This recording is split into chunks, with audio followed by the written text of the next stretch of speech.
Nigarandır könül, çoxdan duyarımdan xəbər yoxdur. Onun üçün qəlbi zarımda təravətdən əsər yoxdur. Bu qəzəl böyükdür, mən hamısını deməyəcəm. Orada biz şahbeytlər deyirik, 1-2-3 şahbeyt var. Onları mən sizin üçün deyəcəm.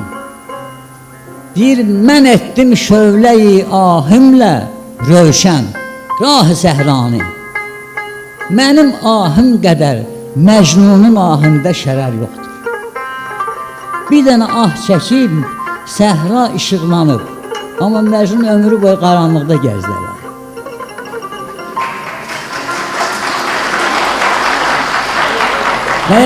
Və yaxud ikinci beytdə deyir ki, mənə səbrimdən artıq cövrü qılma, rəhm qıl canan.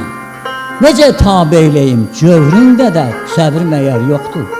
Həm sözü oynadır, həm də necə tabi eləsin. Sən o qata cövr edirsən, mənim səbrim ona çatmır, başa düşsən. Bu da böyük beytdir, amma axırda da bir məzəli təxəllüsdür. Çalış yazdıqların mahi, ola həm duzlu, həm şirin. Deyərlər yoxsa əşarında duz vardır, şəkər yoxdur.